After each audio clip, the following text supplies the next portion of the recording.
The lock clicked shut at exactly 11:47 p.m., and for the first time in 2 years, Marcus Webb smiled while 3 grown men pounded their fists against a steel door, trapped inside the very garage they had come to rob. For 26 nights before that one, Marcus had watched helplessly as thieves slipped into his auto repair garage on the edge of Brighton Falls, stealing tools, batteries, copper wiring, anything that could be sold for quick cash. Each morning he would arrive to find another lock broken, another window smashed, another piece of his livelihood gone. He was a single father raising his 8-year-old daughter, Nadia, on the income from that garage, and every theft felt like a brick pulled from the foundation of the life he was trying to build for her. The police came, took notes, shrugged, and left. Low priority case, they called it. To Marcus, it was his entire world crumbling one stolen wrench at a time. If you believe people deserve a chance to make things right, hit that like button right now, drop a comment telling us where you're watching from, share this with someone who needs a little hope today, and subscribe to Wisdom Story House so you never miss a story like this one. Marcus hadn't always been the kind of man who locked doors on people. Before the garage, before Nadia, he had spent 4 years in prison for a robbery he committed at 19, desperate and broke after his own father walked out. He knew exactly what desperation looked like in another man's eyes, because he had seen it in his own reflection once. That knowledge made the theft sting in a strange, complicated way. He wasn't just angry. He was haunted. Every stolen toolbox reminded him of the boy he used to be, and some nights he wondered if karma had simply caught up with him, demanding repayment for sins he thought he'd already paid for. The garage, Webb's Auto Care, sat on a quiet stretch of road just past the Brighton Falls Bridge, surrounded by tall oak trees that turned gold every autumn. Marcus had built the business from nothing after his release, working double shifts at a diner to save enough for his first set of tools. Nadia's mother had left when Nadia was barely 2, unable to handle the weight of Marcus's past, and so it had been just the two of them ever since, father and daughter, learning the world together. Nadia was a bright, curious child with gap-toothed smiles and a habit of asking questions that cut straight to the heart of things. "Daddy, why do bad people steal from good people?" she asked him one evening, sitting on an overturned crate while he tightened a bolt under fluorescent light.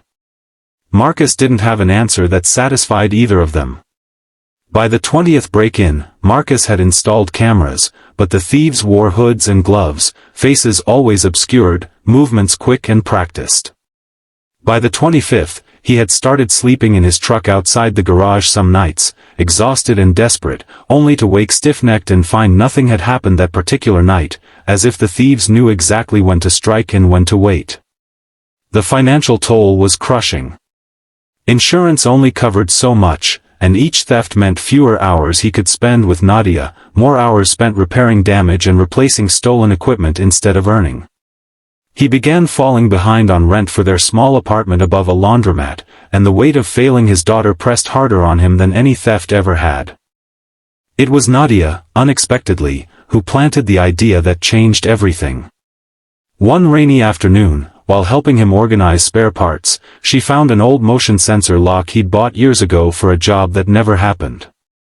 "Why don't you make it so the door locks behind them instead of keeping them out?" she asked, simply, the way children ask questions adults are too tired to consider.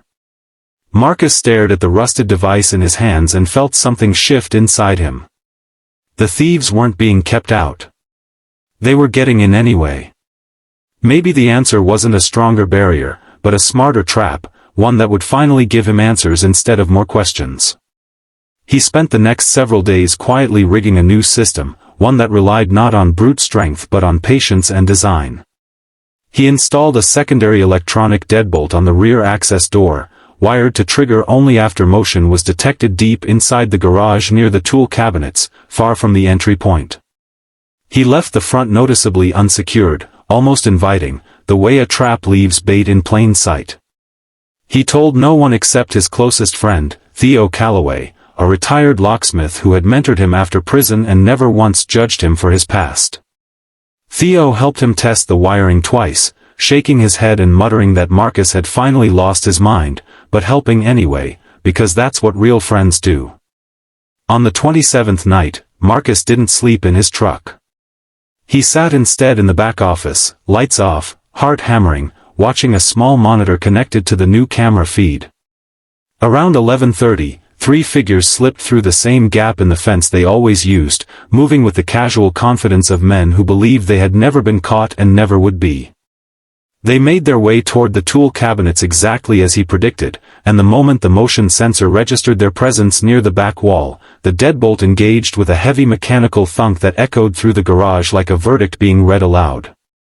Confusion turned to panic almost instantly. Marcus heard their voices rise, sharp and afraid, as they realized the door they'd entered through no longer opened. He stepped out from the office, flipping on the overhead lights, and found himself face to face with three young men, none older than 22, frozen mid-motion with stolen wrenches still in their hands. He recognized something in their eyes immediately, the same desperate, cornered look he remembered from his own reflection at 19. One of them, a thin boy with trembling hands named Caleb Voss, started crying before Marcus even said a word. Instead of calling the police immediately, Marcus did something none of them expected. He pulled up a stool, sat down, and asked them why. The story that unfolded over the next hour broke something open in him. Caleb and his two companions, Jordan Reyes and a quiet boy who called himself Birdie, had aged out of foster care with nowhere to go and no one teaching them how to survive. They'd been selling stolen tools just to eat, sleeping in an abandoned house 2 streets over, completely invisible to a system that had given up on them long before they'd given up on themselves. Marcus listened, really listened, the way no one had listened to him at that age, and felt the anger inside him dissolve into something heavier and more complicated than forgiveness. He didn't call the police that night. Instead, he made them a deal. They would work for him, unpaid at first, repairing the very damage they'd caused, learning the trade properly, earning back what they'd taken in sweat instead of cash. Theo, when he heard the plan the next morning, called it reckless. Nadia, when she heard it, simply asked if the boys would want pancakes, because everyone deserved pancakes. Marcus laughed for the first time in weeks. The following months weren't easy. Caleb struggled with trust, often disappearing for days before returning ashamed and silent. Jordan fought constantly, channeling years of anger into outbursts that tested Marcus's patience to its limit. Birdie barely spoke at all for the first month, communicating mostly through careful, precise work on engines that spoke louder than words ever could. But slowly, painfully, something began to grow inside that garage that had nothing to do with profit margins or stolen inventory. Marcus taught them not just how to fix cars, but how to show up, how to be accountable, how to believe they were worth something beyond what the world had told them. In teaching them, he began healing parts of himself he'd buried since his own release from prison, finally understanding that the chance someone once denied him, he could give to 3 boys who needed it just as desperately. By the following spring, Webb's Auto Care had 3 new employees on the books, fully paid, fully trained, and a reputation in Brighton Falls for something far more valuable than low prices. People started bringing their cars there specifically because of the story that had quietly spread through town, the mechanic who turned thieves into family. Caleb eventually became skilled enough to run the front counter, greeting customers with a confidence that erased every trace of the frightened boy caught in that trap months earlier. Nadia adopted all 3 young men as honorary brothers, and family dinners above the laundromat grew loud and crowded in the best possible way.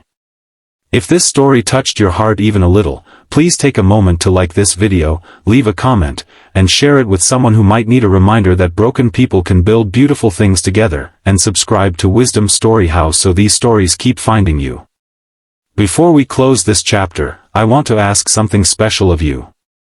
In the comments below, write the words, "Second chances matter," if you believe, like Marcus did, that the right kind of door can change a life instead of just protecting one.